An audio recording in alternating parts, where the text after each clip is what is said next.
राधे राधे, जय श्री कृष्णा, जय श्री राम। साथियों, आज की इस वीडियो में माघ मास की कथा अध्याय 5 की कथा सुनाने वाले हैं। तो चलिए दोस्तों, आगे की वीडियो शुरू करते हैं।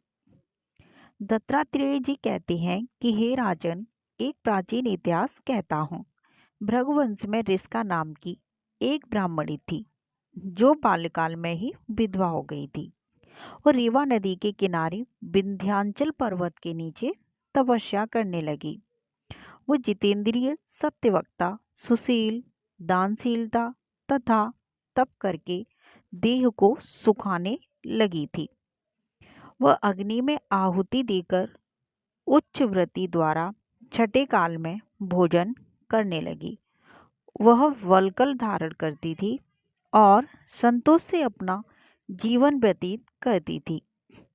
उसने रेवा और कपिल नदी के संगम में 60 वर्ष तक माघ स्नान किया और फिर वहीं पर उसकी मृत्यु हो गई। माघ स्नान के फल से वह दिव्य 4000 वर्ष तक विष्णु लोक में वास करके सुंद और उपसुंद दैत्यों का नाश करने के लिए ब्रह्मा द्वारा तिलोत्तमा नाम की अप्सरा के रूप में ब्रह्मलोक में उत्पन्न हुई।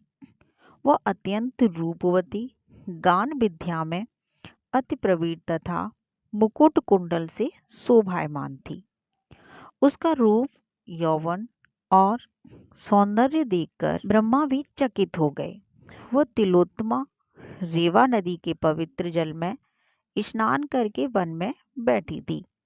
तब सुंद व उपसुंद के सैनिकों ने चंद्रमा के समान उस रूपवती को देखकर अपने राजा सुंद और उपसुंद से उसके रूप की शोभा का वर्णन किया और कहने लगे कि कामदेव को लज्जित करने वाली ऐसी परम सुंदरी स्त्री हमने कभी नहीं देखी। आप भी चलकर देखें। तब वह दोनों मदिरा के पात्र रखकर वहां पर आए जहां पर वह सुंदरी बैठी हुई थी और मदिरा के पान विहिल होकर काम क्रीड़ा से पीड़ित हुए और दोनों ही आपस में उस स्त्री रत्न को प्राप्त करने के लिए विवादग्रस्त होने लगे और फिर लड़ते लड़ते अंत में युद्ध करते हुए वहीं समाप्त हो गए। उन दोनों का मरा हुआ देखकर उनके सैनिकों ने बड़ा कोलाहल मचाया और तब तिलोत्तमा काल रात्रि के समान उनको पर्वत से गिराती हुई 10 दिशाओं को प्रकाशमान करती हुई आकाश में चली गई और देव कार्य सिद्ध करके ब्रह्मा के सामने आई। तो ब्रह्मा जी ने प्रसन्नता से कहा कि हे चंद्रवती, मैंने तुमको सूर्य के रथ पर स्थान दिया।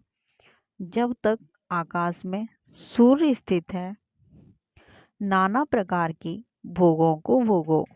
सो हे राजन, वह ब्राह्मणी अब भी सूर्य के रथ पर माघ मास स्नान के उत्तम भोगों को भोग रही है। इसलिए श्रद्धावान पुरुषों को उत्तम गति पाने के लिए यत्न के साथ माघ मास में विधिपूर्वक स्नान करना चाहिए। बताया जाता है कि माघ मास में किसी पवित्र नदी में स्नान करें, जिससे कि आपको स्नान का पूर्ण फल प्राप्त हो सके। जैसे कि गंगा, यमुना, सरस्वती ये पवित्र नदियां हैं और नर्मदा भी एक पवित्र नदी है। तो आप किसी पवित्र नदी में स्नान करेंगे तो वो और भी शुभ रहेगा। अगर आप माघ स्नान करें तो अपने घर पर जो जल लें नहाने के लिए, उसमें आप गंगा जल को डाल लें और स्नान करें।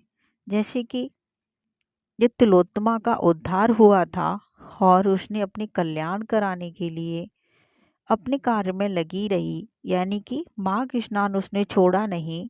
रथ पर, सूर्य देव के रथ पर स्थान प्राप्त करने के बावजूद भी तिलोत्तमा ने जब अपना माघ स्नान नहीं छोड़ा, तो हम लोगों को भी माघ स्नान नहीं छोड़ना चाहिए। आप माघ स्नान अवश्य करें, यानी कि ब्रह्म मुहूर्त में उठकर सूर्य देव को अर्घ्य दें और पूरे माह में स्नान करें, तो इसका बहुत शुभ फल प्राप्त होता है। माघ मास या माघ पूर्णिमा को संगम में स्नान का बहुत महत्व बताया गया है। संगम नहीं हो तो गंगा, गोदावरी, कावेरी, नर्मदा, कृष्णा, क्षिप्रा, सिंधु, सरस्वती, ब्रह्मपुत्र आदि पवित्र नदियों में स्नान करना चाहिए। प्रयाग में माघ मास के अंदर 3 बार स्नान करने से जो फल प्राप्त होता है वह फल पृथ्वी में 10,000 अश्वमेध यज्ञ करने से भी प्राप्त नहीं होता। निर्णय सिंधु में कहा गया है कि माघ मास के दौरान मनुष्य को कम से कम 1 बार पवित्र नदी में स्नान करना चाहिए। भले पूरे स्नान के योग न बन सके, लेकिन एक दिन के स्नान से श्रद्धालु स्वर्गलोक का उत्तराधिकारी बन सकता है। माघ माह में द्वारा आए किसी भी व्यक्ति को खाली हाथ नहीं लौटाया जाता, दान पुण्य किया जाता है। माघ महीने में कोई गरीब अगर आपके द्वार पर आए तो आप उसको खाली हाथ नहीं वापस करें, उसको कोई न कोई दक्षिणा अवश्य दें। इस माह में किसी भी तरह का व्यवसन नहीं करना चाहिए। इस माह में तामसिक भोजन नहीं करना चाहिए और माघ माह में पुण्य कमाने और साधना करने का माह होता है। अतः इस माह में झूठ बोलना, कटवचन, ईर्ष्या, मोह, लोभ, कुसंगत आदि का त्याग कर देना चाहिए।